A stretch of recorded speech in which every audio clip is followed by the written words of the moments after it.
सो चलो शुरू करते हैं विद आर इकोनॉमिक्स का कॉन्सेप्ट. ओके, चैप्टर नंबर 2 जो मैंने आपको अभी फीचर्स एंड टाइप्स कराया था. ओके, आज मैं आपको ये चैप्टर आज अपना हो ही जाएगा बिकॉज हमारा इसमें टाइप्स एंड फीचर्स हो गया है. अब इसमें 2 ही और इम्पोर्टेंट आंसर बचते हैं, एक लॉ के और एक रिलेशनशिप. इतना भी पढ़ोगे? Yes. So this chapter will get completed today. Okay, so आज आप बैठ के ये पूरा चैप्टर पढ़ सकते हो. ठीक है? ओके. और अगर आपको लेट्स से फॉर एग्जांपल और एक्स्ट्रा क्वेश्चंस पढ़ना है, बिकॉज स्टूडेंट्स कैसा होता है ना, इकोनॉमिक्स में सिर्फ एक्सरसाइज आई मीन चैप्टर के पीछे जितने क्वेश्चंस होते हैं ना, सिर्फ उतने क्वेश्चंस नहीं आते, आपको एक्स्ट्रा क्वेश्चंस भी आ सकते हैं. In case identify the concept है, डिस्टिंग्विश बिटवीन है, तो उसमें आपको थोड़ा सा एक्स्ट्रा पढ़ना पड़ेगा. तो एक्स्ट्रा पढ़ने के लिए आप टेक्स्ट बुक के साथ साथ एक स्मार्ट नोट्स आता है, आप वो स्मार्ट नोट्स रेफर कर सकते हैं. वो स्मार्ट नोट्स बेस्ट बुक है आपके 12th के बोर्ड्स के लिए. सो इकोनॉमिक्स को अगर आप उसमें से पढ़ोगे, लाइक पहले आप ये वीडियोस देख के अपने कॉन्सेप्ट्स को क्लियर करो. ओके, एंड देन आपको जो लॉ है, अभी लॉ भी कैसे लिखना है, क्या लिखना है, पहले मैं आपको सब बताऊंगी. ओके, कि कैसे आंसर्स को लिखना है, एंड देन आप उसको पढ़ सकते हो. ओके, अभी स्टार्ट करते हैं. ठीक है, अभी तक हमने सीखा था कि व्हाट इज यूटिलिटी, उसके फीचर्स क्या है, उसके टाइप्स क्या है. ओके, अब हम आते हैं इस चैप्टर के सबसे इंपॉर्टेंट आंसर पे, जो है relationship between TU and MU. और वो रिलेशनशिप से ही फिर मैं आपको आज लॉ सिखाऊंगी. ओके, तो आज का हमारा यही सेशन होगा. स्मार्ट नोट्स आपको कोई भी लोकल शॉप में मिल जाएगा, जो भी बुक के शॉप्स होते हैं ना स्टूडेंट्स, उधर मिल जाता है. और अभी तो 2 महीने ही है बोर्ड्स के, तो अभी तो अवेलेबल होंगे ही होंगे. आप ऑनलाइन भी ट्राई कर सकते हैं. बेस्ट बुक होता है वो पढ़ने के लिए. डाइजेस्ट थोड़ा सा हार्ड हो जाता है. मैं यही रेफर करती हूँ कि डाइजेस्ट को थोड़ा सा नो स्मार्ट नोट्स ज्यादा बेस्ट होता है इकोनॉमिक्स की पढ़ाई के लिए. ओके, सो चलो शुरू करते हैं. ठीक है, सो हमने फीचर्स हो गया, हमारा टाइप्स हो गया. अब हम आगे सीखने वाले हैं कॉन्सेप्ट ऑफ यूटिलिटी. ओके, अब आप इसमें 2 कॉन्सेप्ट को समझते हो. एक होता है टोटल यूटिलिटी, एक होता है मार्जिनल यूटिलिटी. ओके, थोड़ा सा एम आई ऑडिबल नाउ? देखो, 2 तरीके का यूटिलिटी होता है. एक होता है टोटल और एक होता है मार्जिनल. अब ये जो दोनों है ना यूटिलिटी, ये आपको मैं ऐसे ही मीनिंग से समझा दूंगी ना तो आपको नहीं समझेगा. तो हम इस कॉन्सेप्ट को एक ग्राफ एंड टेबल से समझेंगे. तो आज मैं पहले आपको कराने वाली हूँ relationship between TU and MU. So अब हम अपने आंसर को स्टार्ट करते हैं. अभी हम करने वाले हैं relationship between TU and MU. ठीक है, आपका ध्यान सिर्फ स्क्रीन पे होना चाहिए. मैं आपको इस रिलेशनशिप के साथ साथ टीयू और एमयू होता क्या है वो भी सिखाऊंगी. ओके, सो चलिए शुरू करते हैं. ठीक है, ओके स्टूडेंट्स, तो अभी टीयू और एमयू को एक टेबल से समझते हैं. ठीक है, मैं आपको करा रही हूं, अपना आंसर है relationship between TU and MU. सबसे पहले टीयू और एमयू का फुल फॉर्म क्या है? टीयू का मतलब होता है total utility. Okay, and MU का मतलब होता है मार्जिनल यूटिलिटी. चलो वापस रिपीट करते हैं. टीयू का मतलब क्या होता है? मतलब मैंने आपको अभी सिर्फ फुल फॉर्म बता रही हूँ, इसका मीनिंग मैं आपको अभी कॉन्सेप्ट के साथ एकदम अच्छे से एक्सप्लेन करूंगी. ठीक है, टीयू का फुल फॉर्म है टोटल यूटिलिटी और मार्जिनल का फुल फॉर्म है, एमयू का फुल फॉर्म है मार्जिनल यूटिलिटी. ठीक है, अब मैं आपको यहाँ पे एक 3 कॉलम्स बना रही हूँ. Let's assume about number of chocolates. ठीक है, मैं यहाँ पे लिख रही हूँ number of chocolates. Just a second. Okay, so यहाँ पे मैं लिख रही हूँ नंबर ऑफ चॉकलेट्स.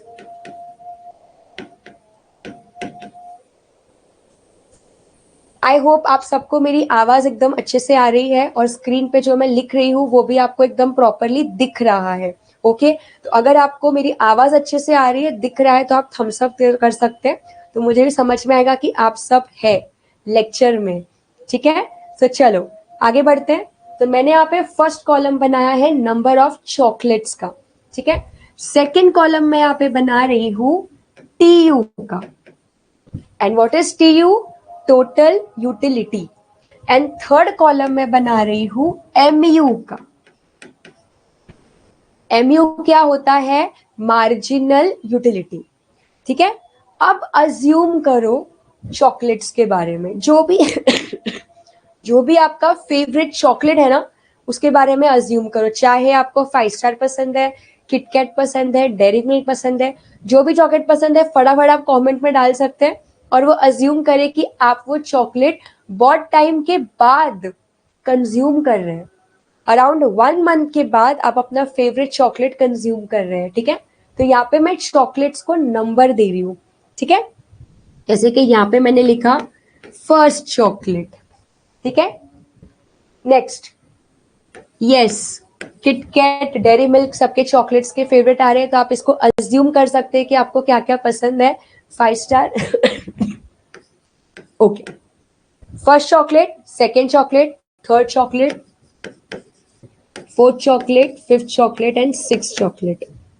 ये मैंने ऐसे ही हाइपोथेटिकली लिखा है, ओके, कि ये फर्स्ट चॉकलेट है। अब अज्यूम करो, ठीक है, जैसे हमने सीखा था कि यूटिलिटी को नंबर्स में मेजर करना इज हाइपोथेटिकल, ठीक है। तो मैं चॉकलेट को नंबरिंग दे रही हूँ। जैसे हम बोलते हैं ना कि मुझे ये खा के 5% का सेटिस्फेक्शन मिला, तो वैसे ही हम अभी ये बोल रहे हैं कि जब मैंने फर्स्ट चॉकलेट कंज्यूम किया तो मुझे कितना यूटिल्स मिला। कितना यूटिल्स मिला मतलब उस चॉकलेट को खा के मुझे कितना सेटिस्फेक्शन मिल रहा है, ओके। तो हम नंबरिंग देते हैं 10 on 10 के हिसाब से। अब सब लेक्चर में ध्यान से सुनना। समझो फॉर एग्जाम्पल आपने बहुत टाइम के बाद आपका फेवरेट चॉकलेट खाया, जिसका किटकैट है, जिसको सब पसंद है, ओके। तो उसमें से हम एक ही चॉकलेट फिलहाल अज्यूम कर रहे हैं। अज्यूम करो, इमेजिन करो कि आप बहुत टाइम के बाद अपना फेवरेट चॉकलेट खा रहे हो, तो आपको कैसा लगेगा?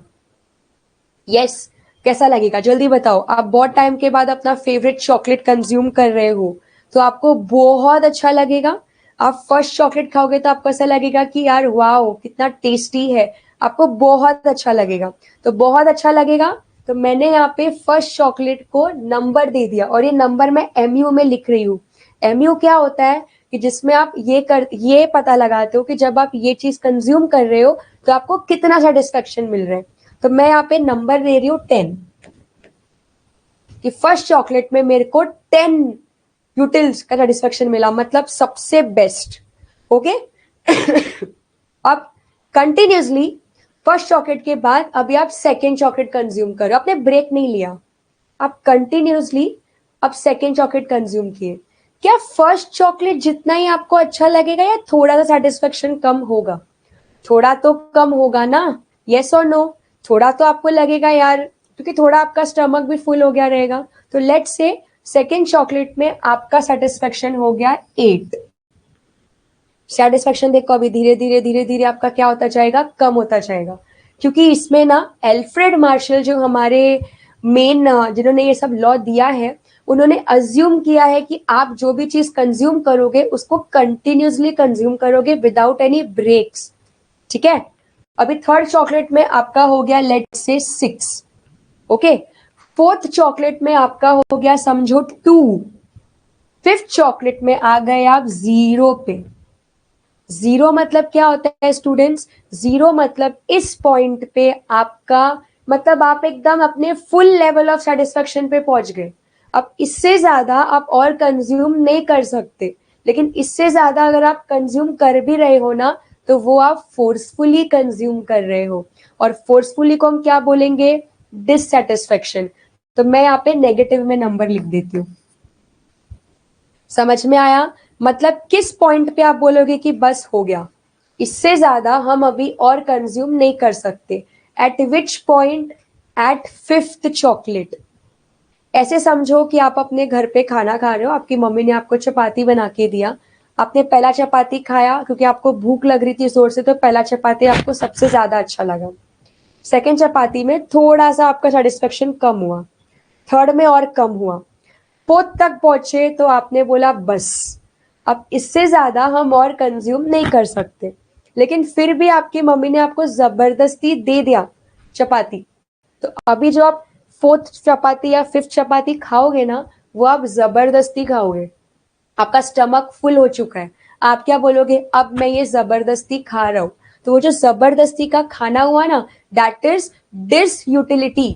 क्या बोलोगे कि वो चीज पे आपको बिल्कुल भी सेटिस्फेक्शन नहीं मिल रहा है। ओके, सो इससे एमयू का मतलब क्या समझता है? एमयू का मतलब होता है कि जैसे जैसे आप एक के बाद स्टॉक को कंज्यूम कर रहे हो, तो आपको एक्चुअली में कितना सेटिस्फेक्शन मिल रहा है, एडिशनल, है ना? एडिशनल कितना कितना आपको मिल रहा है। ओके, आई होप आपको यहां तक समझा होगा। ठीक है, नंबर ऑफ चॉकलेट्स और एमयू। अब इस एमयू से हम टीयू को कैलकुलेट करेंगे। अभी जिनको मैथ्स आता है, अभी हमें क्या करना है, फटाफट फटाफट सब ऐड करना है। क्या ऐड करोगे, देखो पहले जो ये 10 है ना, एग्जैक्टली यहाँ पे 10 लिखना है। टीयू का मतलब क्या होता है पता है? एमयू का टोटल। जब आप सारे एमयू को ऐड कर देते हो तो आपको क्या मिल जाता है? टीयू मिल जाता है। ठीक है, तो अभी आपको ये सब ऐड करना है कि पहले आपने ये 10 लिख दिया, अब ये 10 में ये 8 को ऐड करो, कितना हुआ? यस, फटाफट आंसर दो, 18। फिर 18 में ये 6 को ऐड करो, कितना हुआ? यस, जल्दी जल्दी बताओ, 24। अब 24 में ये 2 ऐड करो, कितना हुआ? 26। करेक्ट। 26 में और 0 ऐड करो, कितना हुआ? 26। और 26 में से 2 माइनस करो, कितना हुआ वापस से? 24। अब मुझे बताओ इससे आपको क्या समझ में आता है? ऑब्वियसली बात है, हम इकोनॉमिक्स पढ़ रहे हैं, हम यहाँ पे मैथ्स नहीं कर रहे, तो हम ये जो बना रहे हैं ये हम लोग रिलेशनशिप जानने का ट्राई कर रहे हैं। किसका रिलेशनशिप? टीयू और एमयू के बीच का क्या रिलेशनशिप है? ओके, तो अब इससे हमें क्या समझ में आता है? तो आपको इसमें 3 पॉइंट्स याद रखना है। ये रिलेशनशिप आपको, इसका जो आंसर है ये आपको study the table and answer the following में आ सकता है, जिसमें आपको रिलेशनशिप बताना है। मैं यहाँ पे अभी 3 पॉइंटर लिख रही हूं, ध्यान देना। पॉइंटर नंबर 1 क्या है? पॉइंट नंबर 1, स्टार्टिंग से ही एमयू अपना क्या हो रहा है? फॉल हो रहा है। तो पॉइंट नंबर 1 में क्या लिखोगे? When MU falls, correct. लेकिन टीयू तो बढ़ते जा रहा है, बिकॉज आप क्या कर रहे हो? ऐड कर रहे हो। तो when MU falls TU rises. First scenario में आपका क्या हो रहा है? एमयू फॉल हो रहा है, टीयू बढ़ते जा रहा है। कब तक बढ़ रहा है टीयू? जब तक एमयू 0 नहीं हो जाता, है ना? तो सेकेंड पॉइंटर आप क्या याद रखोगे? व्हेन एमयू इज 0, मतलब टीयू मैक्सिमम पे पहुंच गया। मतलब इस सिनेरियो में 26 अपना मैक्सिमम नंबर है। ओके, समझ में आ रहा है? इसमें अपना जो 26 है वो मैक्सिमम है, क्योंकि एमयू इस पॉइंट पे क्या हो गया? 0 हो गया। ओके, एंड फाइनली जैसे ही अपना एमयू 0 पे हो जाता है ना, उसके बाद भी अगर आप कोई चीज कंज्यूम कर रहे हो तो एमयू हो जाएगा नेगेटिव। एमयू क्या हो जाएगा स्टूडेंट्स? नेगेटिव। और नेगेटिव हो गया मतलब टीयू क्या होने लग गया? फॉल। ठीक है, सो ये है आपके 3 रिलेशनशिप जो बस आपको इसमें याद रखना है। Point number 1, MU falls, TU rises. ठीक है। पॉइंट नंबर 2, एमयू 0, टीयू हो गया maximum. Point number 3, MU negative हो गया और इसके वजह से टीयू क्या हो गया? फॉल। ठीक है, आप लोग चाहिए तो फटाफट ये नोट्स को लिख भी सकते हो। ठीक है, ये 3 पॉइंटर बस आपको इसमें याद रखना है। ये बना दिया हमने टेबल। ठीक है, अब जब इसको टेबल नहीं बोलते, इसको हम बोलेंगे शेड्यूल। ओके, अभी आप 12th में आ गए हो तो इसको हम बोलेंगे शेड्यूल, टेबल नहीं। आप हेडिंग भी क्या लिखोगे? शेड्यूल।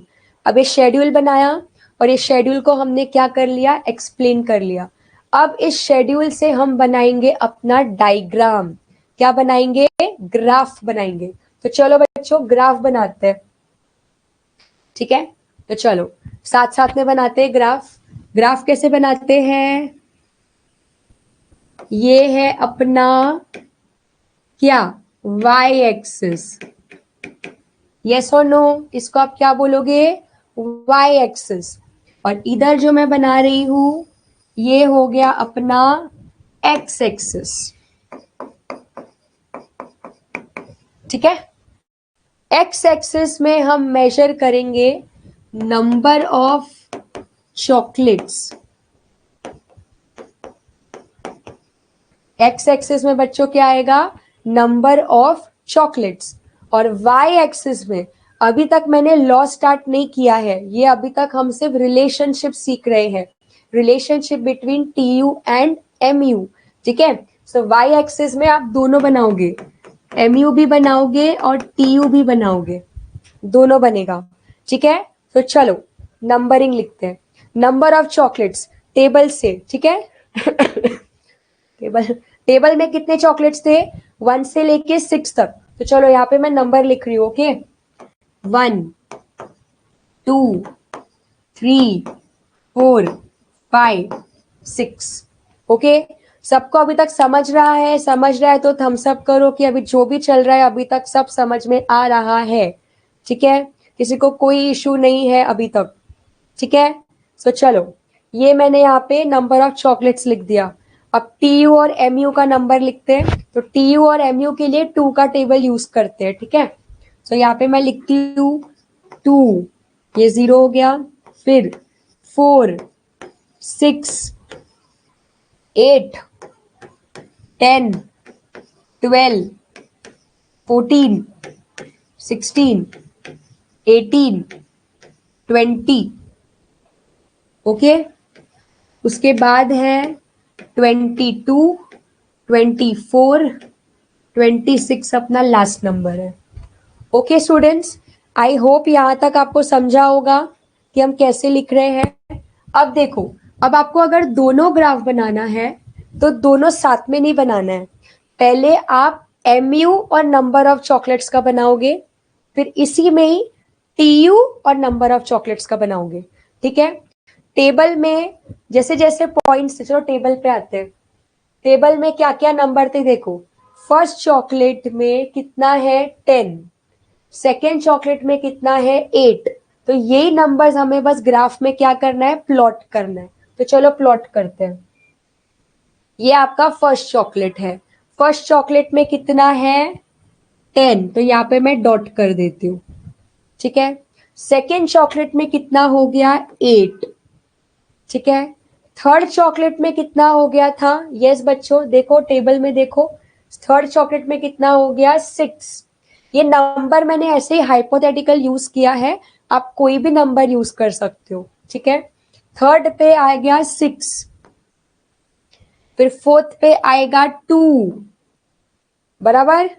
फिफ्थ पे क्या आया 0, मतलब ऑन द लाइन आप डॉट करोगे। अब यहाँ पे एक मैंने चीज नहीं बनाई है, एक -2 का भी बनेगा, समझा बच्चों। यहाँ पे ना -2 का भी आप बनाओगे।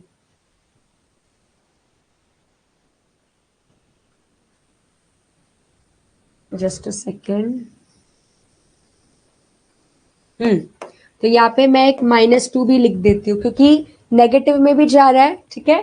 तो अपना जो 6 चॉकलेट है वो यहाँ पे नेगेटिव हो गया। अब हम इसको ज्वाइन करते हैं, ठीक है। तो मैं यहाँ पे ये लाइन क्या कर रही हूँ, ज्वाइन कर रही हूँ, ठीक है। तो ये मेरा कौन सा कर्व बना, this is my MU curve.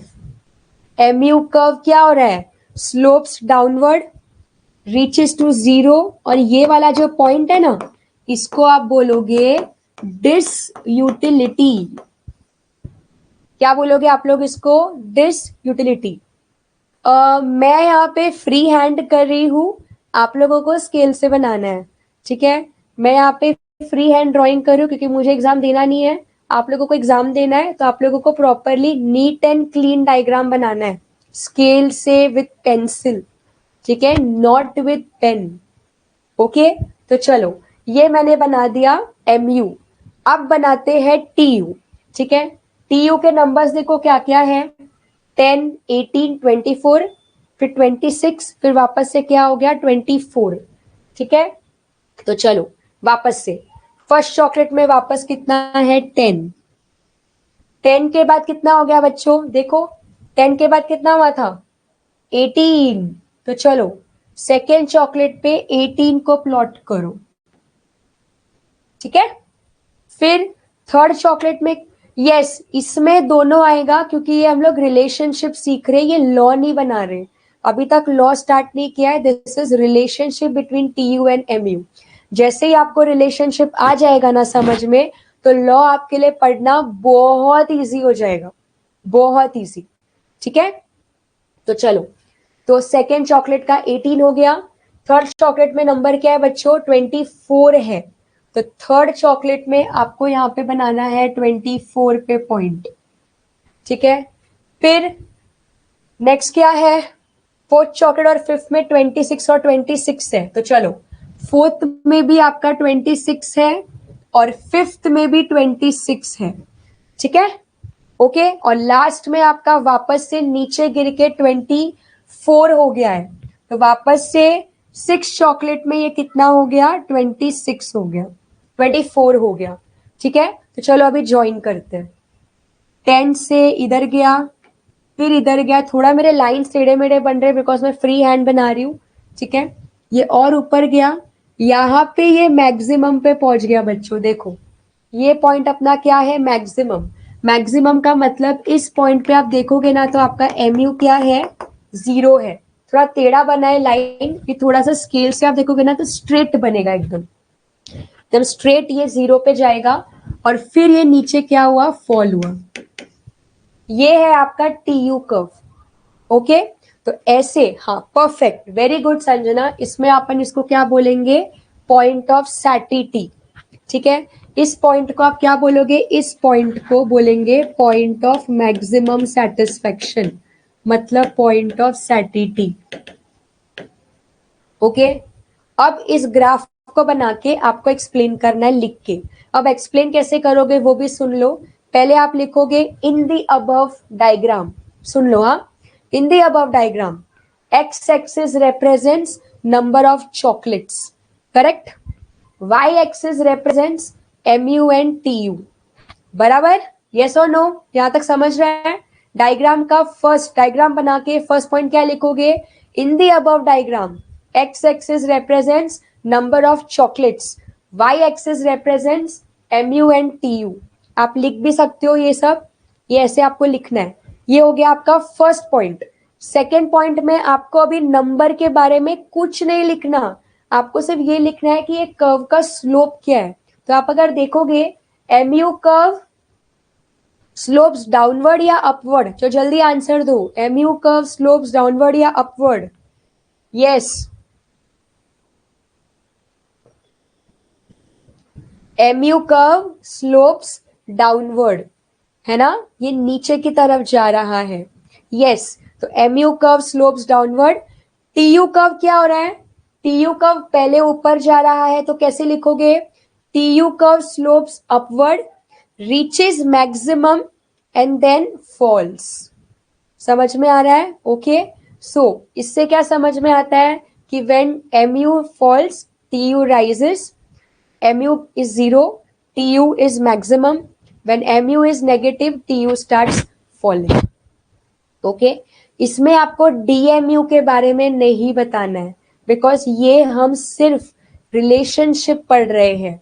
अगर आपको ये आंसर आया भी तो देखो किस किस में आ सकता है, ये वाला आंसर या तो 4 मार्क के आपके ब्रीफ में आ जाएगा, या तो अग्री और डिसअग्री में ऐसा पूछ सकते हैं कि MU कर्व स्लोप्स डाउनवर्ड, तो आपको पूरा एक्सप्लेन करना है, या फिर study the table and answer the following के कॉन्सेप्ट में ये आ सकता है, ओके। तो ये था आपका relationship between TU and MU। अगर आपको रिलेशनशिप समझ गया होगा तो अभी लॉ ऑफ DMU करना इज वेरी इजी, आपका विद इन 30 मिनट्स में पूरा लॉ आपको समझ में आ जाएगा कि लॉ होता क्या है। ओके, आपको बस ये लेक्चर एकदम अच्छे से विद कंसंट्रेशन सीखना है। यस मंथन, 21 set is also okay, but अगर आपको अच्छा स्कोर करना है सो आई सजेस्ट यू कि एक बार आप स्मार्ट नोट्स देख लो, क्योंकि उसमें ना आपको एक्स्ट्रा क्वेश्चंस भी मिल जाएगा। क्योंकि इकोनॉमिक्स में क्या होता है ना, जस्ट एक्सरसाइज के क्वेश्चंस एग्जाम में नहीं आते, आपको एक्स्ट्रा पढ़ना पड़ेगा। एटलीस्ट 1 से लेके 5th चैप्टर तक आपको एक्स्ट्रा पढ़ना पड़ेगा। 6 से 10 के लिए आप जितना टेक्सचुअल में है उतना भी पढ़ोगे तो चलेगा। ओके, आई होप आपको यहाँ तक समझ रहा है।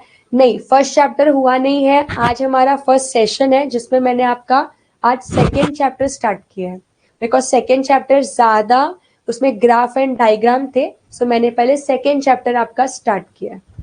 ओके, आई होप आपको ये वाला आंसर समझा होगा, relationship between TU and MU. अगर किसी को भी डाउट है तो आप पूछ सकते हो, अगर आपको किसी को भी कुछ नहीं समझा है तो आप पूछ सकते हो, और अगर कोई भी डाउट नहीं है तो हम अपने लॉ के आंसर से आगे अपना आंसर को कंटिन्यू करते हैं। ठीक है, ओके। और ये आंसर को लिखना कैसे है, देखो अगर आपको क्वेश्चन आया relationship between T U and M U, तो ये लिखोगे कैसे, पहले आप लिखोगे टी यू का मीनिंग, एम यू का मीनिंग, सुन लो हाँ अच्छे से, टी यू का मीनिंग, एम यू का मीनिंग, फिर बनाओगे टेबल शेड्यूल, हाँ, फिर उसको करोगे एक्सप्लेन। ठीक है, फिर एक्सप्लेन करने के बाद फिर बनाओगे ग्राफ, और ग्राफ को करोगे एक्सप्लेन। ओके, इंपॉर्टेंट क्वेश्चंस मैं आपको बता देती हूँ, इस चैप्टर में से आपको पढ़ना है फीचर्स, टाइप्स, रिलेशनशिप और ये लॉ ऑफ डीएमयू। बस ये चैप्टर में आप इतना भी कर लोगे तो काफी है। ओके, और मैं वापस बता रही हूँ, features of utility, types of utility, relationship और लॉ, इतना इस चैप्टर में इंपॉर्टेंट है। ठीक है, ओके। बाकी जो क्रिटिसिजम्स है वो अगर समझो आपका पूरा इकोनॉमिक्स पढ़ के हो जाता है तो एक्स्ट्रा क्वेश्चंस आप पढ़ सकते हो। ठीक है, सो आगे अभी हम कंटिन्यू कर सकते हैं। ओके, सो चलिए आगे बढ़ते हैं। ये हमारा रिलेशनशिप हो गया। अगर आपको अभी रिलेशनशिप समझ गया है सो अब हम अपने टेक्स्ट बुक पे आते हैं।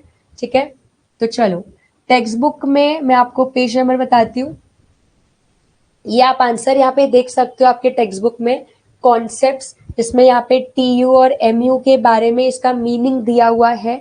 ठीक है, और मीनिंग के नीचे आप देखोगे तो ये देखो, ये relationship between T U and M U जो हमने अभी जस्ट खत्म किया है। ओके, ग्राफ में आपको वापस बता देती हूँ, देखो ग्राफ कैसे बनाया गया है। ग्राफ आपको टेबल रेफर करके बनाना है। ठीक है, अब वो टेबल से कैसे बनाया गया है देखो, पहले मैंने एमयू को नंबर ऑफ चॉकलेट्स के साथ बनाया है। कैसे, जैसे फर्स्ट चॉकलेट का 10 है, फिर 8, फिर 6, फिर 4, फिर 0 है ना, फिर बाद में -2। यस, समझा, तो ये आपका एमयू और नंबर ऑफ चॉकलेट्स का ग्राफ हो गया। फिर वैसे ही टीयू और नंबर ऑफ चॉकलेट्स बनाना है, और ये नंबरिंग मैंने कहाँ से लिया है, ये जो नंबर है ना ये मैंने ऐसे ही हाइपोथेटिकल नंबर्स यूज किए हैं। आपकी मर्जी है, आप इस नंबर की जगह पे कोई और नंबर भी ले सकते हैं। ठीक है, ओके, और ये फिर ग्राफ को बनाया गया है, प्लॉट्स किए हैं बस पॉइंट हमने। ठीक है, आप एक बार प्रैक्टिस कर सकते हैं ग्राफ को, तो आपके लिए ये इजी हो जाएगा। ठीक है, सो चलो, सो ये आपका देखो, ये आपका टेबल हो गया, ये टेबल को इन्होंने यहाँ पे एक्सप्लेन किया है। ये देखो ये ग्राफ बनाया है, सेम ग्राफ है जो हमने अभी सीखा है, बस नंबर का फर्क है। ठीक है, बस यहाँ पे नंबर अलग है, आपकी मर्जी है, आप कोई भी नंबर से बना सकते हो, बस रिलेशनशिप को चेंज मत करना। हाँ, जिसमें आपको फॉलिंग दिखाना है आपको फॉलिंग दिखाना होगा। ठीक है, आई होप आपको यहाँ तक समझा होगा हमने जो किया है। हमने अभी तक relationship between T U and M U कर लिया। ठीक है, सो चलो आज का हमारा लास्ट आंसर है law of D M U. Okay, law of D M U, ये आपको 8 मार्क के लिए आपके बोर्ड्स में आ सकता है। कितने मार्क के लिए, 8 मार्क के लिए। ओके, ठीक है, सो चलो लेट्स कंटिन्यू। ठीक है, 8 मार्क्स का आंसर है लॉ। ठीक है, पहले मैं आपको बताऊंगी कि लॉ को लिखते कैसे हैं, लॉ का फॉर्मेट कैसा होता है, सीक्वेंस क्या होता है लॉ का। ठीक है, तो देखो लॉ को लिखा कैसे जाता है, ध्यान से समझना, उसको आप नोट डाउन भी कर सकते हो। ओके, ग्राफ का एक्सप्लेनेशन आपको ग्रुप में जो आप ये वीडियो आप वापस रिपीट करके भी देख सकते हो, तो फिर आपको मालूम पड़ जाएगा। आप रिकॉर्ड कर लो ये लेक्चर, तो आप फिर क्या होगा ना, जो भी ग्राफ मैं आपको सिखा रही हूँ तो आप उसको रिपीटेटिवली देख सकते हो। ठीक है, तो चलो अभी यस 8 मार्क्स का लॉ है। यस, डिस्टिंग्विश बिटवीन भी आ सकता है टीयू और एमयू का, तो वो भी आपको पढ़ना है। ठीक है, तो चलो अभी लॉ को लिखना कैसे है। सबसे पहले कोई भी आंसर स्टार्ट करने का मीनिंग से, हमेशा याद रखना। सबसे पहले जब आप आंसर स्टार्ट करोगे तो आपको मीनिंग से स्टार्ट करना है। किसका मीनिंग लिखोगे आप, यूटिलिटी का। Wall satisfying power of a commodity is called utility. ठीक है, हम लॉ कर रहे हैं। मीनिंग के बाद दूसरा आप इसमें लिखोगे स्टेटमेंट। क्या लिखोगे, स्टेटमेंट। अब स्टेटमेंट आपको एग्जैक्टली वर्ड टू वर्ड लिखना है, जो एल्फ्रेड मार्शल ने दिया है ना, एग्जैक्टली वही स्टेटमेंट आपको लर्न करना पड़ेगा, जो मैं अभी आपको बताऊंगी कि स्टेटमेंट क्या है। ओके, सबसे पहले ये स्टेटमेंट दिया किसने है, तो नाम याद रखना है। स्टेटमेंट दिया है प्रोफेसर एल्फ्रेड मार्शल ने। स्टेटमेंट किसने दिया है बच्चों, प्रोफेसर एल्फ्रेड मार्शल। तो स्टेटमेंट को स्टार्ट कैसे करोगे, according to professor Alfred Marshall. ठीक है, कैसे लिखोगे, according to professor Alfred Marshall. ठीक है, the law of DMU states that, the law of DMU states that. Meaning and intro same नहीं होता है। इंट्रोडक्शन में आपको थोड़ा सा ना एल्फ्रेड मार्शल के बुक के बारे में भी लिखना पड़ता है, तो आप अगर इंट्रो नहीं लिख के सिर्फ मीनिंग भी लिखोगे ना तो चलेगा, लेकिन अगर आपको इंट्रो लिखना है तो इंट्रो भी लिखो, लेकिन फिर उसके बाद आपको मीनिंग लिखना पड़ेगा। ओके, ठीक है। सो स्टेटमेंट कैसे लिखोगे, सेम जो आपको टेक्स्ट बुक में दिया है ना, आपको एग्जैक्टली वही वर्ड टू वर्ड पढ़ना है। ठीक है, कैसे स्टार्ट करोगे, according to professor Alfred Marshall the law of DMU states that. अभी स्टेट्स दैट के बाद आपको लिखना है अदर थिंग्स बीइंग इक्वल। ये एल्फ्रेड मार्शल ने हर एक लॉ में अज्यूम किया है कि उसके थिंकिंग के बियॉन्ड कोई भी चीज रहेगा ना वो कांस्टेंट रहेगा। ठीक है, so other things being equal, ये आपको ऑब्जेक्टिव्स में भी आ सकता है। अदर थिंग्स बीइंग इक्वल को हम बोलते हैं सीट्रस पेरिबस, ये याद रखना बच्चों। अदर थिंग्स बीइंग इक्वल को बोलते हैं सीट्रस पेरिबस। ठीक है, यस, फर्स्ट चैप्टर में भी आप ऐसे कर सकते हो, पहले मीनिंग लिखो एंड देन आप आंसर को स्टार्ट कर सकते हो। ठीक है, ओके। फिर बाद में आपको वो स्टेटमेंट लिखना है डीएमयू का। चलो, अब डीएमयू का फुल फॉर्म क्या है, डिमिनिशिंग मार्जिनल यूटिलिटी। क्या फुल फॉर्म है, डिमिनिशिंग मार्जिनल यूटिलिटी। और इसके बारे में तो हमने ऑलरेडी सीख लिया है कि एमयू आपका क्या हो रहा है, डिमिनिश हो रहा है। कैसे, मैंने अभी आपको रिलेशनशिप में जस्ट अभी सिखाया है, तो आपको वो समझने का भी जरूरत ही नहीं है। अभी अभी हमने सीखा कि एमयू आपका क्या होते जा रहा है, फॉल होते जा रहा है। मतलब एल्फ्रेड मार्शल के हिसाब से, एल्फ्रेड मार्शल ये अज्यूम करता है कि जैसे जैसे आप कोई चीज को कंज्यूम करते हो कंटिन्यूसली, तो वो चीज को लेके आपकी जो यूटिलिटी है वो क्या होती रहती है, वो डिमिनिश होती रहती है, वो कम होती रहती है। मतलब आपके स्टॉक तो बढ़ते जा रहे हैं, एक के बाद दो, दो के बाद तीन, तीन के बाद चार, लेकिन जैसे जैसे आप स्टॉक कंज्यूम कर रहे हो वैसे वैसे उस चीज को लेके आपकी जो यूटिलिटी है वो क्या होती जा रही है, कम होती जा रही है। ये ऐसा एल्फ्रेड मार्शल का स्टेटमेंट है। रियल लाइफ में बच्चों ऐसा नहीं होता है, जो हम आगे सीखेंगे कि एवरी टाइम आपको कोई चीज आप जब करते हो तो जरूरी नहीं है आपको लॉ ऑफ डीएमयू का मीनिंग नहीं लिखना है, आपको यूटिलिटी का मीनिंग लिखना है, क्योंकि ये जो चैप्टर है ना ये यूटिलिटी एनालिसिस है। डीएमयू का तो कोई मीनिंग है ही नहीं, डीएमयू का स्टेटमेंट है। जो आपको टेक्स्ट बुक में मिलेगा, ठीक है। ओके, सो आपने स्टेटमेंट पर समझ में आया। स्टेटमेंट के बाद आप लिखोगे अजम्पशंस। अजम्पशंस मैं अभी आपको करवाऊंगी, ठीक है। अजम्पशंस के बाद हम बनाएंगे शेड्यूल विद एक्सप्लेनेशन, ठीक है। ओके, स्टेटमेंट रॉन्ग नहीं है रोहित, मैंने जस्ट इसमें एक लाइन ऐसे लिखा है, हम टेक्स्ट बुक में अभी हम लोग स्टेटमेंट को देखेंगे, ठीक है। शेड्यूल के बाद हम बनाएंगे ग्राफ, ग्राफ को एक्सप्लेन करेंगे एंड देन लास्ट में हम लिखेंगे एक्सेप्शंस, ठीक है। फिर हम लोग क्या करेंगे, एक्सेप्शन लिखेंगे। तो अब हम लोग इस लॉ के स्टेटमेंट पे आते हैं, ठीक है। तो देखो मैं आपको पेज नंबर मैं आपके सामने शेयर कर रही हूँ, तो आप देख सकते हो यहाँ पे। ये देखो, ये आपका लॉ ऑफ डीएमयू है, this is your law of DMU. यहाँ पे इस लॉ का है ना इंट्रोडक्शन दिया है, आप देख सकते हो, ये लॉ का इंट्रोडक्शन है।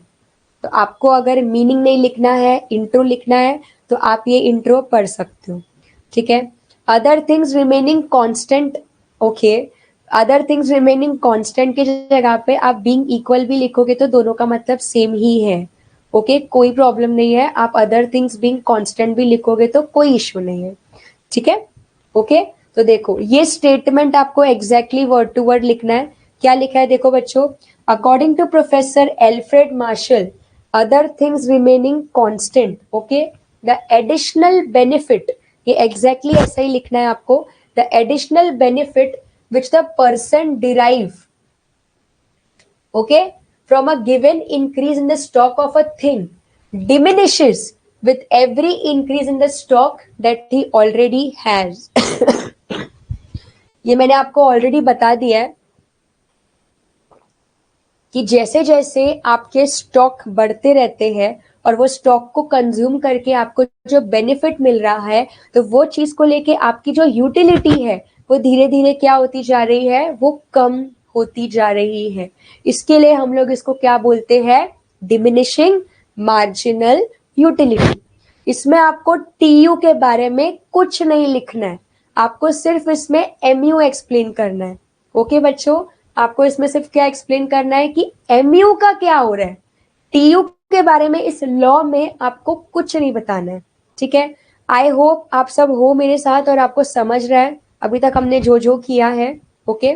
जिसको भी समझ गया है थम्स अप कर दो, और जो लोग एक्टिवली देख रहे हैं लेक्चर, सब लोग फटाफट थम्स अप कर सकते हैं, ठीक है।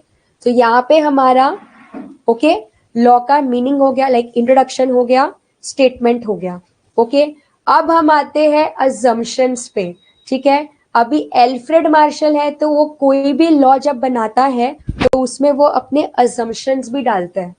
अजम्पशन के बिना ना ये लॉ इनकम्प्लीट है, क्योंकि रियल लाइफ में मैं आपको बताती हूँ, रियल लाइफ में ऐसा नहीं होता है। रियल लाइफ में ऐसा नहीं होता है कि आप कोई भी चीज कंज्यूम करो तो हर एक चीज में आपको जो उससे मिल रहा है यूटिलिटी वो कम ही होगा, वो मैं आपको रीजन भी दूंगी, ठीक है। अब हम आते हैं अजम्पशंस पे। अजम्पशन का मतलब होता है कि लॉ को प्रूफ करने के लिए एल्फ्रेड मार्शल ने अपने कुछ मन से ही ऐसे ही अज्यूम कर लिया है, ये उसका अजम्पशन है जो हम लोग पढ़ रहे हैं, ओके। तो चलो इसके अजम्पशंस पे आते हैं। तो सबसे पहला अजम्पशन है इसका रैशनैलिटी। रैशनैलिटी का मतलब होता है लॉजिकली सोचना, ओके। रैशनल जब हम वर्ड का यूज करते हैं ना, रैशनल, उसका मतलब होता है कि आप बहुत सोच समझ के डिसीजन ले रहे हो। तो एल्फ्रेड मार्शल ये बोलता है कि हर एक कंज्यूमर कभी भी किसी भी चीज को कंज्यूम करता है तो उसके दिमाग में सिर्फ एक ही चीज रहता है कि मुझे इस चीज से वांट को क्या करना है, सेटिस्फाई करना है, और मुझे ये चीज से कितना यूटिलिटी मिल रहा है, उसको बोलते हैं rationality. Perfect Sanjana, logical thinking. Rational thinking मतलब क्या होता है, लॉजिकल थिंकिंग, ठीक है। तो ये अजम्पशन है, लेकिन देखो रियल में हम कभी भी हमेशा लॉजिकली नहीं सोचते, कभी कभी हम इमोशनली भी सोचते हैं, ओके। विवेकशीलता, वाओ नाइस, ठीक है। चलो नेक्स्ट आते हैं। एल्फ्रेड मार्शल ने ये अज्यूम किया है कि हम यूटिलिटी को कार्डिनल नंबर्स में मेजर कर सकते हैं। कार्डिनल नंबर्स मतलब जब हम अपने सेटिस्फेक्शन को नंबरिंग देते हैं। रियल लाइफ में हम अपने सेटिस्फेक्शन को नंबरिंग नहीं दे सकते, बट इसमें हमने अज्यूम किया है कि यूटिलिटी को हम क्या दे सकते हैं, नंबर्स दे सकते हैं, cardinal measurement. Okay, third assumption है होमोजेनिटी। किसी को पता है होमोजेनिटी क्या होता है? होमोजेनिटी का मतलब होता है identical in shape, size, colour. What is homogeneity? Identical in shape, size, colour. जब कोई दो चीज एक दूसरे के साथ एकदम सेम है, एकदम आइडेंटिकल है, उसको हम होमोजेनिटी बोलते हैं। तो एल्फ्रेड मार्शल ये बोलता है कि जब आप कोई एक चीज कंज्यूम कर रहे हो ना, तो लाइन बाय लाइन वो चीज को जब कंज्यूम कर रहे हो तो वो एकदम सेम है। मतलब आप अगर चॉकलेट कंज्यूम कर रहे हो तो आप वो सेम चॉकलेट कंटिन्यूसली कंज्यूम करोगे। आप अगर कोई बिस्किट खा रहे हो तो सेम बिस्किट आप कंटिन्यूसली खाओगे। ओके, यूनिट्स भी एग्जैक्टली क्या रहेगा, सेम रहेगा। परफेक्ट। नेक्स्ट आते हैं कंटिन्यूटी। एक और अजम्पशन है कि आप जो भी चीज कंज्यूम करोगे उसको आप कंटिन्यूसली कंज्यूम करोगे विदाउट एनी ब्रेक्स। आप ब्रेक ही नहीं लोगे। विदाउट एनी ब्रेक आपको बस वो चीज को खाना है और खत्म करना है। ये उसने अज्यूम किया है, इसलिए लोग बोर हो जाते हैं। ऑब्वियसली बात है ना, आप अगर कोई चीज कंटिन्यूसली 1 घंटा 2 घंटा करोगे तो आप थोड़े से उस चीज को लेके क्या हो जाओगे, बोर हो जाओगे। ठीक है, ओके। नेक्स्ट होता है रीजनेबिलिटी। ओके, शॉर्टकट कोड मैं आपको दूंगी, लेकिन आपके लिए पहले एक होमवर्क रहेगा कि आज मैं जो भी ये पढ़ाऊंगी आपको खुद से क्रिएट करना है शॉर्टकट कोड। पहले मैं आप लोगों को मौका दूंगी, स्टूडेंट्स को मौका दूंगी कि आप खुद बना के लाओ स्मार्ट कोड। देखते हैं आप अपना कितना क्रिएटिविटी यूज करते हो। ठीक है, और फिर भी आपसे नहीं हुआ तब तो मैं हुई आपको स्मार्ट कोड देने के लिए। ठीक है, तो आज आप ओके नो अजम्पशंस आपको सारे नहीं लिखने हैं, मैं आपको वही बता रही थी। मैं आपको एक्सप्लेन सब कर रही हूँ, बट आपको सब सारे अजम्पशंस नहीं लिखने हैं। Only you have to write 4 assumptions, that is enough. 4 to 5 भी लिखोगे ना काफी है। अजम्पशंस में ज्यादा अपना टाइम वेस्ट मत करना। 4 to 5 assumptions लिखोगे दैट इज इनफ। ठीक है, डॉक्टर HSC, वाओ, शुभम ने बहुत अच्छा स्मार्ट कोड दिया है। डॉक्टर HSC, ये अजम्पशन का है, तो ये आप रेफर कर सकते हो। देखा, निकल रही है ना क्रिएटिविटी। आप लोगों को स्मार्ट कोड के लिए मेरी जरूरत ही नहीं है, आप लोग खुद ही अच्छा अच्छा बना रहे हो। ठीक है, तो चलो डॉक्टर HSC करके आप इसमें यूज कर सकते हो। D for divisibility, H for homogeneity, R for reasonability, S for, what is S for? C for continuity, S से क्या आएगा? Yes, anyone? बताओ बताओ जल्दी। सिंगल वॉन्ट है ना? तो ये आप अपने स्मार्ट कोड जो ग्रुप में दिया है वो आप देख सकते हो और उसी से ही आप पढ़ सकते हो। तो ऐसे ही मैं चाहती हूँ कि आप अपना क्रिएटिविटी यूज करो और ऐसे स्मार्ट कोड दो। तो जो भी जिन्होंने भी स्मार्ट कोड दिया है, वेरी गुड, आपने बहुत अच्छा स्मार्ट कोड बनाया है। ठीक है, तो ये कुछ अजम्पशन है। कंटिन्यूटी मतलब आप कंटिन्यूसली उस चीज को क्या करोगे, कंज्यूम करोगे विदाउट एनी ब्रेक्स। ठीक है, उसके बाद है रीजनेबिलिटी। रीजनेबिलिटी का मतलब होता है कि आप जो भी कंज्यूम करोगे ना, उसका साइज ना तो ज्यादा बड़ा होगा ना तो छोटा होगा, उसका साइज एकदम रीजनेबल होगा। अभी तो कुछ भी अजम्पशन है। ओके, रीजनेबल साइज करके कुछ नहीं होता है। कोई कोई चीज बहुत ज्यादा लार्ज भी होती है, कोई कोई चीज स्मॉल भी होती है, लेकिन इसने सिर्फ अज्यूम किया है ऐसा। तो ये अजम्पशन पे ज्यादा अपना दिमाग मत चलाओ, ये सिर्फ एल्फ्रेड मार्शल ने लॉ को प्रूव करने के लिए अज्यूम किया हुआ है। ठीक है, नेक्स्ट है डिविजिबिलिटी। आप कुछ भी कंज्यूम करोगे उसको डिवाइड करोगे पार्ट्स में। मतलब आपके पास 10 चॉकलेट है तो आप पहले फर्स्ट खाओगे, फिर सेकंड खाओगे, फिर थर्ड खाओगे, फिर फोर्थ खाओगे। ऐसे करके आप अपने गुड्स को क्या करोगे, डिवाइड करोगे। ठीक है, नेक्स्ट है आपका सिंगल वांट। एक टाइम पे आप एक ही वांट पे फोकस करोगे। समझ में आ रहा है? एक टाइम पे आप क्या करोगे, एक ही वांट पे फोकस करोगे। सो ये आपके कुछ अजम्पशंस है जिसपे आपको ज्यादा ध्यान नहीं देना है। ये आपको सोच के ही लगेगा कि यार ये क्या बताया है, रियल लाइफ में ये सब थोड़ी होता है। बट वही है ना, बुक में दिया है, एल्फ्रेड मार्शल का लॉ सक्सेसफुल हुआ, पॉपुलराइज हुआ, इसके लिए इसको हमने पढ़ रहे हैं। तो इसमें टोटल 8 assumptions है, आपको 8 के 8 नहीं पढ़ने हैं, आप 4 to 5 भी पढ़ोगे ना, दैट इज इनफ। assumption ज्यादा नहीं पढ़ना होता है, assumption 4 to 5 भी लिख के आते हो, पढ़ लो के इनफ है। ठीक है, यहाँ तक आई होप आपको समझा होगा। So according to Alfred Marshall ये कुछ assumptions है। तो अपना मीनिंग हो गया, अपना स्टेटमेंट हो गया, अपना assumptions हो गया। ठीक है, अब हम आएंगे अपने टेबल और ग्राफ में। अब टेबल और ग्राफ में ये सबसे सिंपल है, क्योंकि हमने ऑलरेडी रिलेशनशिप वाला आंसर पढ़ लिया है, बराबर। तो अभी आपको इसमें क्या करना है, देखो बच्चों, ये जो मैंने आपको टेबल बनाया ना, सेम टेबल बनाना है, बस आपको इसमें टीयू नहीं बनाना है, बिकॉज हम सिर्फ लॉ ऑफ डीएमयू कर रहे हैं। ओके, सो कंटिन्यू करते हैं। ये स्केड्यूल में जो आपको बनाना है लॉ ऑफ डीएमयू, ठीक है, इसमें आपको फिर टीयू नहीं बनाना है। आपके जो आप स्केड्यूल बनाओगे उसमें आपको नंबर ऑफ चॉकलेट्स एंड सिर्फ एमयू, सेम नंबर यूज करना है, सेम एक्सप्लेनेशन करना है। ठीक है, एक्सप्लेनेशन में बस आपको टीयू को मेंशन नहीं करना है।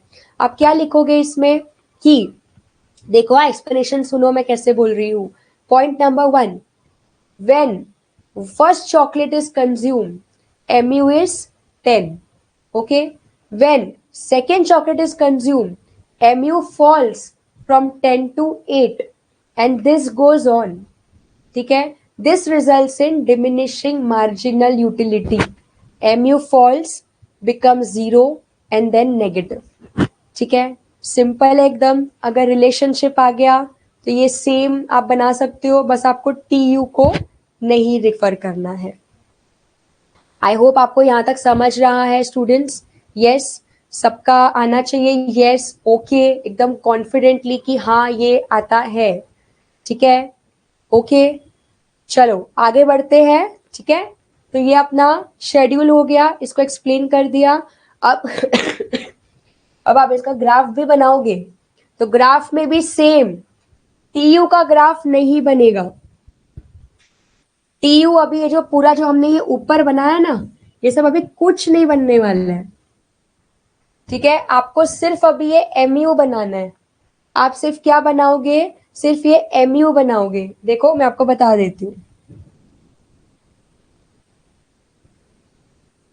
ये जो हमने बनाया था ना, ये अभी आपको कुछ नहीं बनाना है।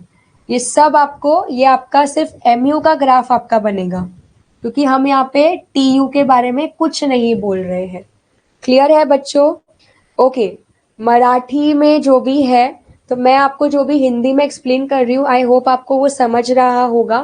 फिर जो भी आपके बुक का नोट्स रहेगा वो फिर आप उसको मराठी में पढ़ सकते हो। ठीक है, ओके। सो अभी जब आप ग्राफ बनाओगे तो इसमें इतना 26 तक नंबर मत लिखना। हाँ, आपको सिर्फ इसको फिर 2 से लेके 10 तक ही लिखना है। ये सारे नंबर्स आपको फिर नहीं लिखना है। आप लॉ में ये कोई भी नंबर्स नहीं बनाओगे, सिर्फ ये 0 -2 से लेके 10 तक बनेगा ये। ठीक है, और यहाँ पे सिर्फ एमयू बनेगा। और ग्राफ को एक्सप्लेन कैसे करोगे वापस से, in the above diagram X axis represents number of chocolates, Y axis represents MU. Okay, फिर क्या करोगे, MU curve slopes downward from left to right. This shows that MU is 0 when it reaches to point of satisfaction and then it is negative, that means disutility. ठीक है, सो यहाँ पे आपका schedule हो गया, एक्सप्लेनेशन हो गया, डायग्राम हो गया, एक्सप्लेनेशन हो गया। ठीक है, अभी आते हैं आपके लास्ट कॉन्सेप्ट पे, फिर आपका चैप्टर ही खत्म, फिर आपको कुछ नहीं पढ़ना है। ठीक है, यस, डिसरेटी becomes negative. Very good Sanjana. Okay, तो चलो अभी आपको ये सब समझ में आ गया होगा। ठीक है, अभी ऑब्वियसली बात है, जब कोई भी अपना लॉ देता है ना, तो उसको क्रिटिसाइज करने वाले भी बहुत लोग होते हैं। तो वैसे ही जब ये लॉ निकाला गया था, तो साथ में ये भी आया था कि ये लॉ के कुछ एक्सेप्शंस हैं। एक्सेप्शंस का मतलब होता है कि जिसमें लॉ अप्लाई नहीं होता, बराबर। क्योंकि ये लॉ हमें क्या बोल रहा है, देखो एक सिंपल लैंग्वेज में बोलूं, ये लॉ हमें बोलना क्या चाहता है, लॉ हमें ये बोल रहा है कि जब भी आप कोई भी चीज को कंज्यूम करोगे ना, आपका सेटिस्फेक्शन वो चीज को लेके कम होता जाएगा, बढ़ेगा नहीं, कम होता जाएगा। बट एक्सेप्शन हमें ये बोलता है कि कभी कभी आप कोई ऐसी चीज कंज्यूम करते हो तो उससे आपका सेटिस्फेक्शन कम नहीं होता, उल्टा वो बढ़ते रहता है। अब वही एक्सेप्शन के पॉइंट्स हम यहाँ पे अभी डिस्कस करने वाले हैं, ठीक है। सो स्टे ट्यून्ड, हम लोगों का सिर्फ एक लास्ट कॉन्सेप्ट है जो ये 10 मिनट्स में अपना कंप्लीट हो जाएगा, अपना चैप्टर पूरा खत्म हो जाएगा, ठीक है। तो चलो एक्सेप्शंस पे आते हैं अभी। यस, आपके टेक्स्ट बुक में जो एक्सेप्शंस है वही मैं आपको रेफर करवा रही हूँ, ठीक है, क्योंकि आपके पास सबके पास टेक्स्ट बुक तो होगा ही, ठीक है। तो ये हो गया, देखो इसका एक्सेप्शंस। सबसे पहला एक्सेप्शन है हॉबी, ओके। मुझे बताओ, बहुत लोगों को कुछ ना कुछ हॉबी होता है, किसी को डांस करना पसंद है, किसी को पेंटिंग करना पसंद है, किसी को गाना गाना पसंद है, किसी को सोना पसंद है, ऐसे ही कि सोते रहो पूरा दिन, सिर्फ आराम करो, है ना। तो ये सब क्या है, ये है आपकी हॉबी। तो आप लोग मुझे बताओ सिंपल से लैंग्वेज में कि आप अगर अपना कोई हॉबी कर रहे हो तो क्या आप वो चीज से बोर होगे? और ऑब्वियसली बात है आप वो चीज को कंटिन्यूसली तो करोगे नहीं। यस, राइटिंग है किसी का, तो ऑब्वियसली बात है आप जब जब वो चीज को करोगे तो क्या आपका सेटिस्फेक्शन कम होगा? उल्टा आपको और ज्यादा उससे डोपामिन मिलेगा। डोपामिन मतलब आपको और ज्यादा उससे लगेगा कि और वो चीज करे और उसमें कुछ इम्प्रोवाइज करे, है ना। यस, स्टैम्प कलेक्शन है, फिर यहाँ पे किसका संस्कृति का स्लीपिंग, लाइक सोते रहो। तो आप जितना ये सब करते रहोगे उतना ज्यादा आपको अच्छा लगेगा, है ना। तो ये एक्सेप्शन में आ गया कि आप कोई भी अपना हॉबी जब परफॉर्म करते हो तो वो हॉबी से आपका कभी भी सेटिस्फेक्शन कम नहीं होता, वो बढ़ते रहता है, ठीक है। यस, परफेक्ट कोमल, क्योंकि वो आपका पैशन होता है, आप वो चीज को बहुत पैशनेटली करते हो। Very good. नेक्स्ट आपका जो है वो है माइजर। किसी को पता है माइजर का मतलब क्या होता है? माइजर मतलब कंजूस। माइजर मतलब कौन? कंजूस। चलो, आपके सराउंडिंग में कोई ना कोई एक ऐसा पर्सन तो होगा जो कंजूस होगा, या आप में से कोई एक कंजूस भी हो सकता है, ओके। तो कंजूस आदमी को क्या पसंद है? कंजूस आदमी को क्या पसंद है कि कैसे ना कैसे करके उसके पैसे बचे, है ना। तो जितने बार भी उसका पैसा किधर ना किधर से बचेगा ना, उल्टा उसको अच्छा लगेगा, उसका सेटिस्फेक्शन कम नहीं होगा, उसको उल्टा अच्छा लगेगा कि उसका पैसा चलो बच रहा है। लेट्स से फॉर एग्जाम्पल आपको स्टेशन से घर पे जाना है ना। आप ऑटो के जगह पे आपने वॉकिंग जा रहे हो, आपके पैसे बच गए, तो आपको खुशी होगा, अरे वाह मैंने इतना पैसा बचा लिया। समझ में आ रहा है? तो कंजूस आदमी के लिए जितना ज्यादा पैसे सेव करोगे, सेव करोगे, सेव करोगे, उतना ज्यादा उसको क्या मिलने वाला है? सेटिस्फेक्शन, ठीक है। माइजर के बाद थर्ड एक्सेप्शन है एडिक्शन। जब आपको किसी चीज का एडिक्शन हो जाता है, एडिक्शन किसी भी चीज का हो सकता है, अल्कोहल का, सिगरेट का, किसी को चाय का एडिक्शन होता है, किसी को कॉफी का एडिक्शन होता है। तो जब आपको किसी चीज का बहुत ज्यादा एडिक्शन होता है तो आप वो चीज को जितना भी कंज्यूम करते हो, जितना भी वो चीज करते हो ना, आपका कभी भी सेटिस्फेक्शन कम नहीं होगा, वो बढ़ते ही रहेगा। समझ में आ रहा है? ओके। तो एडिक्शन से भी आपका जो यूटिलिटी है वो कभी कम नहीं होता, वो बढ़ता है, ओके। एडिक्शन के बाद नेक्स्ट है पावर। जब किसी के पास हाथ में पावर आ जाता है कि आप, मैं ही राजा, है ना, मेरे पास पावर है, तो पावर जितना मिलेगा उतना ज्यादा अच्छा लगता है। पहले के टाइम पे क्यों राजा लोग एक दूसरे से लड़ाई करते थे? बिकॉज उनको चाहिए था पावर, ताकि सब लोग उनके अंडर कंट्रोल में रहे। तो जितना ज्यादा आपको पावर मिलेगा उतना ज्यादा आपको क्या मिलेगी? खुशी, उतना ज्यादा आपका सेटिस्फेक्शन बढ़ेगा, है ना। और लास्ट एक्सेप्शन जो सबका फेवरेट होता है, मनी। पैसा जितना पॉकेट भरा हुआ रहे उतना ज्यादा अच्छा लगेगा, है ना।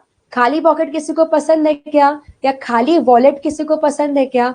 उल्टा आप जितना पैसे कमाते रहोगे उतना ज्यादा आपको सेटिस्फेक्शन आपका बढ़ेगा, वो कभी कम नहीं होने वाला है ना। तो ये कुछ ऐसे एक्सेप्शंस है जिसमें लॉ ऑफ डीएमयू अप्लाई नहीं होता है, okay. Yes, money is important, power और मनी दोनों को मिला दो तो आपका सेटिस्फेक्शन बढ़ेगा, ओके। पेज नंबर 14 15 वाला जो है ना बच्चों, वो इतना इंपॉर्टेंट नहीं है, ओके।